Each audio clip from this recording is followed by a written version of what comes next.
Claire says, I know my workouts have increased recently, both in intensity, weight, and duration. But recently I've become sore nearly after every other session. It's a good sore, not pain. I already have 2 scheduled rest days in my programming. I guess my question is, should I be worried? Is it good, or should I take more rest? All right, now to understand the implications behind this question, Claire, you need to understand the process by which we improve our bodies, by which we get stronger. So there's a pretty standard 3-step process. First, you apply a stimulus to your body. Then there's some sort of recovery. Then there's a response. And that response is what we're looking for. Now, I think a lot of people, when they look at this 3-step model, so let's say you're doing deadlifts. The stimulus is you lifting the weight. Then your recovery is you not lifting the weight, so you can start to repair the muscles. Then the response is that you become stronger. Like I said, the mistake a lot of people make is they look at it in this 1, 2, 3-step model. But I think maybe we need to spin this around. And what we need to do is, instead of saying stimulus, recovery, response, which is true, the order in which we need to apply these things, we need to be thinking of this as a response, a recovery, and a stimulus. So the response is what we're looking for. Now, to get that response, we need to have recovery. And to need that recovery, we have to have a stimulus. So flip this model around, and then you start to understand that one can only happen in the presence of the previous one.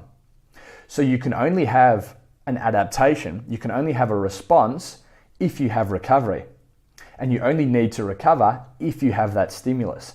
And I think if you do this, if you switch this model around, even though the process is the same, this mentality can get you a little more intelligent about making sure that you are recovering enough. So there are 3 things we can address here. First, the stimulus. If the stimulus is too much, then you're going to overload your body. You won't be able to deal with that stress and you won't be able to adapt. If your recovery is too little, the same thing applies. You won't be able to then make the repairs based on that stimulus to lead to this long-term adaptation or response that we're looking for. So we can address these 2 points, both the stimulus and the recovery. Are you applying too much stimulus, therefore overtraining, or are you not having enough types of recovery practices in there? Are you under recovering? So basically, we need to look at this. And if you are consistently training sore and you're consistently training when your body's still trying to repair this stimulus, we do need to make some changes. So I've got my 12 top tips here, guys, for how you can help to make sure that you're not doing too much stimulus without enough recovery. The first thing is communication. Communicate with your coach. If this is an issue, you need to speak with your coach, the person in charge of your programming, to make little adjustments. They could be very small adjustments. A change of maybe 5% of the total volume for the week, it can make a difference. Finding this fine balance. Second thing is you need to be prioritizing mechanics. If you move well with good mechanics, with sound mechanics, then you're going to be providing less of the negative stimulus. So less of these things that your body has to recover from an injury point of view. And you can make sure then all your recovery resources are going on trying to repair positive stimulus, positive changes that we're trying to create. The third thing is you should be doing a session-specific pre-exercise routine before every session. So this isn't just a general run-of-the-mill warm-up. This is a warm-up which is specific to the movements that you'll be doing. So my suggestion here would be to identify which degrees of freedom are involved in the movements you're doing. So what this means is if you're doing a squat, a degree of freedom are the ways in which a joint can move during a squat. So when you squat, there's some hip flexion and extension, there's a degree of freedom. There's some knee extension and knee flexion, there's another degree of freedom. So pre-exercise, you should be moving your body dynamically through these ranges to get you moving. If you prepare well for your training session, for your competition, then you will be able to recover better as well. My fourth tip here is using post-exercise routine within 10 minutes of finishing, post-exercise nutrition rather, within 10 minutes of finishing. Basically, the blanket recommendation here would be about 30 grams of a whey protein isolate, which will help to assist with protein synthesis to help to promote some sort of recovery through your muscles. And then also about 60 grams of some sort of glucose. This will basically cause a spike in the insulin levels in your body and will therefore increase the uptake of hepatic glycogen, so which is the sugar being stored in your liver, which can then help you to fuel future bouts of exercise. It will also help with your recovery. The next tip I've got for you is complete drills at the end of training to correct any specific faults you have.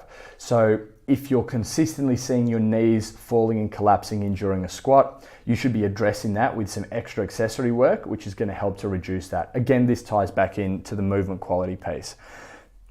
The next thing would be to do exercises after every training session, not just to fix the underlying musculoskeletal issues, but also to help to promote recovery. Now, this may be some sort of soft or deep tissue release, foam roller work, trigger point ball work, maybe some sort of myofascial work.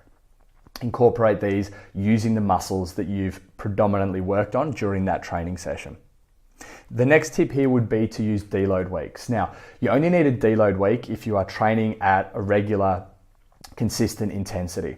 And the recommendation would be to have a deload at least every 8 weeks. It may be more depending on the age and the recovery practices and attitudes of the athlete.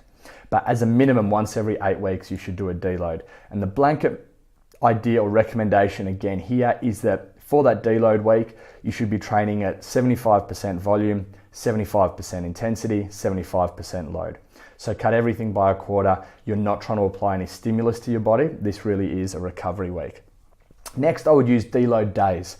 So what I'd like to do with my programming is over the space of a week, have athletes follow 2 peaks in intensity.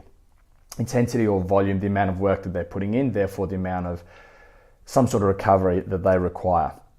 So what this means is maybe Monday, Tuesday, Wednesday, a higher volume, higher intensity, higher neuromuscular fatigue. Thursday will then almost deload down in the middle of the week. This is where we put something like a swim in, or maybe some more skill work or lower intensity, long duration cardiorespiratory training. And then Thursday, and then Friday, Saturday would again increase the peak, Sunday maybe being a full rest day. So incorporate these peaks and troughs into your training.